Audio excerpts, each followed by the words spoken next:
신기는 있지만 신을 불릴 신이 아니었던 거죠. 그래서 집안에 풍파가 오다 보니 딸자 손나비가 너무 아픈 거예요. 너무 아프고 빙의 증상도 보이고 헛것 귀신도 보고, 그러다 보니까 의뢰를 한 거예요. 이거는 회양을 해야 된다.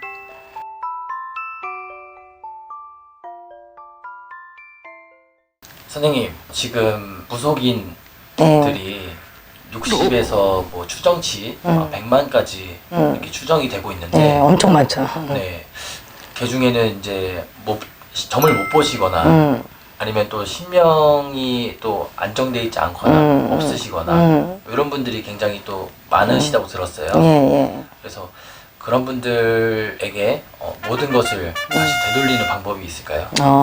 그거는 이제 제자리로 찾아가는 건데, 제가 봤을 때는 얼마 전에 제가 일을 갔다 온 일이 있었어요. 청배로 갔다 온 일이 있었는데, 그분이 신을 받은 지 굉장히 오래됐어요. 됐는데 아무것도 보이지도 않고 아무 감흥도 없고, 그래서 회양굿을 하려고 거기에 의뢰가 들어와서 갔었는데, 정말로 가니까 신이 없어요. 조상도 없어요. 조상은 그냥 주변에만 머물 뿐이지 조상신이 들어와서 점을 봐야 되는데 몸에 접신이 안 되는 거예요. 그래서 집안의 풍파가 내림을 잘못 받은 경우거든요. 신기는 있지만 신을 불릴 신이 아니었던 거죠. 그래서 집안에 풍파가 오다 보니 딸자 손나비가 너무 아픈 거예요. 너무 아프고 빙의 증상도 보이고 헛것 귀신도 보고, 그러다 보니까 의뢰를 한 거예요. 이거는 회양을 해야 된다. 그래서 회양을 한 일이 있었는데, 신을 내림을 받는 거는 굉장히 쉬워요. 어떻게 보면 쉬워요. 보내는 것보다. 아프다, 집안이 괜히 안 좋다, 집안이 가면 갈수록 계속 풍파가 든다, 줄초상이 든다, 그 맥을 잘 잡아야지 그걸 온통 신 쪽으로만 몰고 가는 그런 경향이 좀 있더라고요. 그래서 이거는 정말 내림을 내가 왜 내림을 받아야 되는지 그 맥을 잘 보고 신을 내림을 받아야 된다고 생각을 하거든요.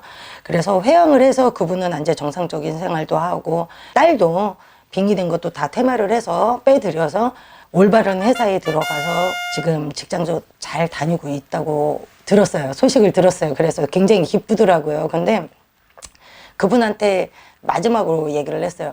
점집 다니는 거 참 좋지만 조언자 역할을 하는 걸로 해야지, 내가 굳이 아프다고 해서 꿈을 잘 꾼다고 해서 모든 걸 다 무속적으로만 연관을 짓지 말고, 내 조상이 내가 안 좋은 걸 예견해 주는 걸 수도 있잖아요. 그죠? 그 예견 꿈이라고 생각하고 남들보다 1%의 조금 특별한 특기를 가졌다 생각을 하고 그렇게 살아가야 되는데, 무조건 그걸로 신내림으로 치부를 하고 사는 사람들이 굉장히 많더라고요. 근데 쉽게 받지 말고, 가슴이 아프더라고요. 쉽게 받아서. 그거는 정말 내 인생의 전환점이 되는 길인데 그거를 쉽게 너무 결정을 한다는 거, 요즘은 그게 굉장히 가슴이 아프더라고요.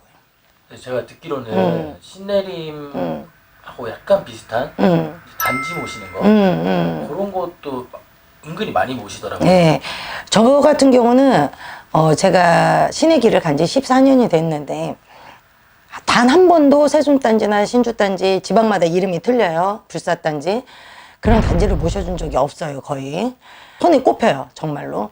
그거는 정말 이 길을 가야 될 사람이지만 남의 이목도 있고 갈 수 없을 때, 그럴 때 모시는 거지, 내림굿이나 똑같거든요. 그거는.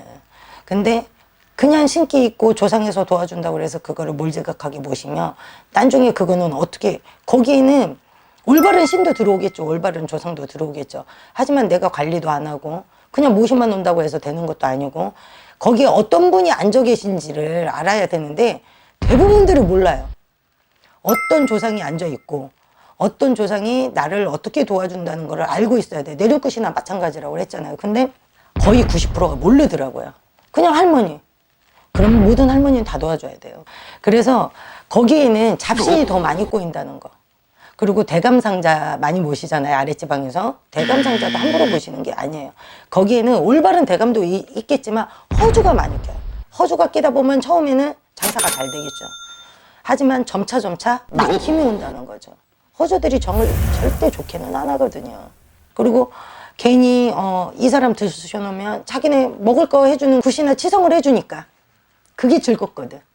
그런 즐거운 마음의 허주들은 자꾸 꼬이기 마련이거든요. 그래서 그런 거는 함부로 모셔도 안 되고 함부로 갖다 버려도 안 되고. 한 일하러 손님 중에 한 분이 업단지를 모셔놨더라고요. 모셔놨는데 그거를 모셨다가 퇴보를 하는데 절차를 받아서, 모셨을 때도 절차를 받아서 모셨을 거 아니에요. 그죠? 근데 절차를 받아서 다시 회항을 해야 되는데 그냥 갖다 버리더라고요. 그냥 종량제 봉투에 그냥 갖다 버렸는데 그 집안이 좋겠어요? 줄초상이 날 수밖에 없어요. 발전인 거죠. 발전이죠. 거기에는 올바른 조상신도 있지만 허주도 있다고 그랬잖아요. 그런 허주들이 자기 막 우대해 주다가 버렸는데 기분 좋겠어요? 해코지 하죠, 당연히. 지금 그러면 신내림을 받거나 또 업단지를 모시고 있는 분들, 그분들에게 선생님으로서 이제 메시지 이런 게 혹시 있으신가요? 대감상자나 업단지를 모시고 계신 분들, 거기 어떤 분이 앉아서, 맷대에 어떤 할머니가 앉아서, 어떤 할아버지가 앉아서 어떤 일로 나를 도와주는 건지 알고 모셔야 된다는 거, 그 맥을 잘 잡고 하셔야 된다는 거. 그리고 나중에 가면 갈수록 세대는 문명화가 더 되잖아요. 그죠? 그러다 보면 그거를 밑에 자손들이 더 이상 안 모실 수도 있어요. 그죠? 그러면 그거를 회항하는 것도 굉장히 중요해요. 자기가 아프고 병석에 누웠을 때는 그걸 회항해 줄 사람이 없어요. 그러면 때가 됐다 싶을 때 다니시던 그 업단지를 모셔준 곳이나 그런 곳 가서 내가 회항하는 방법, 그것도 상의를 해서 제대로 된 격식을 갖춰서 회항을 해야 된다고 보여요. 함부로 버려서는 안 돼요. 내가 좋을 때는 갖다 모시고, 내가 나쁠 때는, 내가 버려야 될 때는 그냥 종량제 보트에 쌀은 갖다 버리고 그냥 깨서 버리고, 그건 아니라고 보여져요. 모실 때만큼 신중해야 된다는 거, 굉장히 신중해야 되고, 그분이 어떤 분이 어떻게 들어와서 어떻게 모셔야 된다는 거, 어떻게 도와줘야 된다는 거, 그런 걸 다 알고, 맥을 알고 모셔야 된다는 거예요. 시청해 주셔서 감사합니다. 안산의 해월당 화른신녀였습니다.